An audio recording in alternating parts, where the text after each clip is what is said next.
Hello everyone, this is VS study reporter. So last classes में हम cell organelles के बारे में पढ़ रहे थे और इस क्लास में हम सेल ऑर्गेनल्स को कंटिन्यू करेंगे।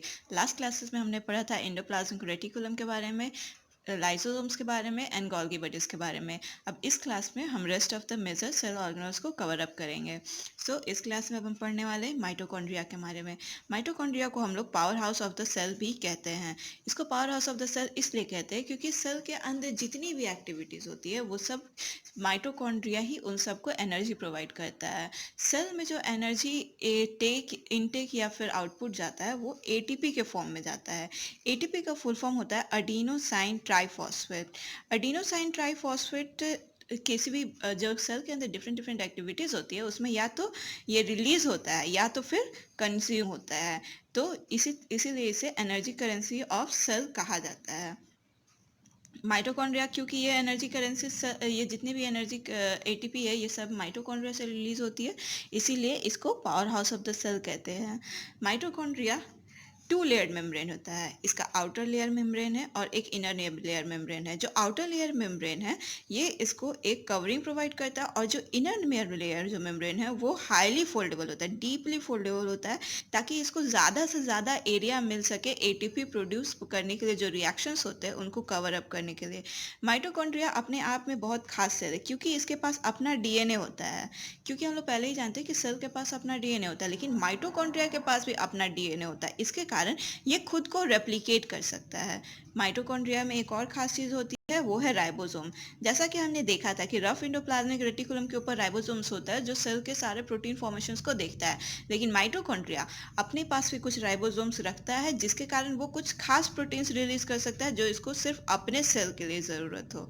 माइटोकॉन्ड्रिया के अंदर जितने भी सैप होता है उसको मैट्रिक्स कहते हैं, उसमें राइबोसोम्स प्रेजेंट होता है, माइटोकॉन्ड्रियल डीएनए प्रेजेंट होता है। माइटोकॉन्ड्रिया में यही सब होता है। अब नेक्स्ट टॉपिक है हम लोग का प्लास्टिड्स। प्लास्टिड्स के बारे में बात की जाए तो ये सिर्फ प्लांट सेल्स में प्रेजेंट होता है। प्लांट सेल्स में दो तरीके के प्लास्टिड्स होते हैं। एक होता है ल्यूकोप्लास्ट जो ट्रांसपेरेंट होता है, जिसका कोई कलर नहीं होता है। इसमें स्टोर होते हैं स्टार्च, लिपिड एंड फैट्स, जो भी प्लांट्स में प्रेजेंट हो। और दूसरा होता है क्रोमोप्लास्ट। क्रोमोप्लास्ट मतलब होता है कलर प्लास्टिक। कलर प्लास्टिक्स मतलब इसमें सारे कलर्स रहते हैं, जितने भी आप कलर्स के प्लांट्स देखते हैं, चाहे वो येलो हो या ग्रीन हो, तो वो सारे इसमें आते हैं। जो ग्रीन कलर के प्लास्टिड्स होते हैं उनको हम लोग कहते हैं क्लोरोप्लास्ट्स। क्लोरोप्लास्ट किस लिए कहते हैं? क्योंकि उसके अंदर क्लोरोफिल प्रेजेंट है। हम लोग को पता है कि प्लांट्स ग्रीन क्यों होते हैं, क्योंकि उनके अंदर क्लोरोफिल होता है। तो क्लोरोफिल जिसके अंदर होता है उसको हम लोग कहते हैं क्लोरोप्लास्ट। क्लोरोप्लास्ट फोटोसिंथेसिस में हेल्प करता है और ल्यूकोप्लास्ट जो होता है वो हम लोग को हेल्प करता है स्टोरेज में। जो डिफरेंट डिफरेंट फूड होते हैं जो स्टोर होते हैं सेल में, वो ल्यूकोप्लास्ट के अंदर स्टोर होता है और क्रोमोप्लास्ट में मेनली फोटोसिंथेसिस या फिर कलरिंग पिगमेंट्स होते हैं।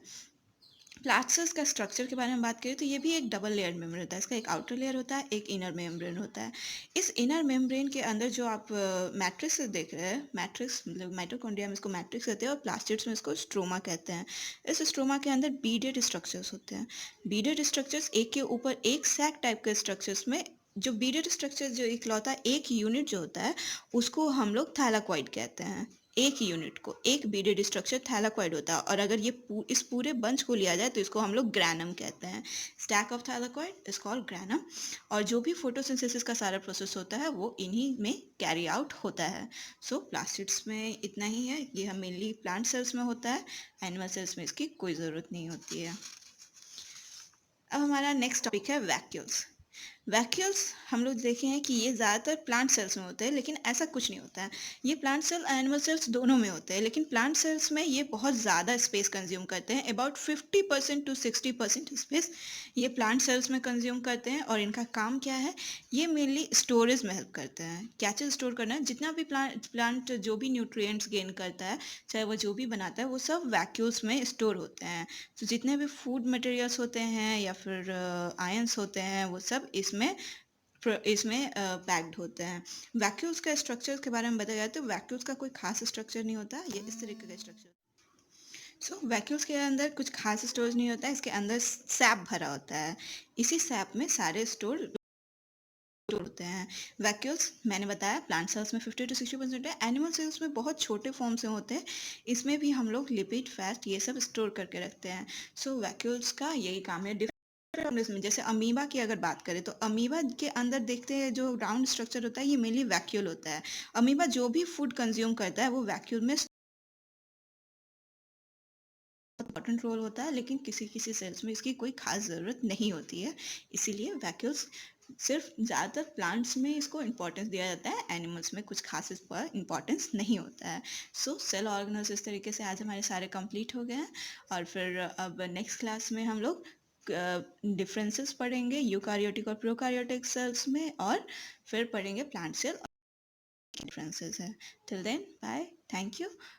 Please like, share and subscribe.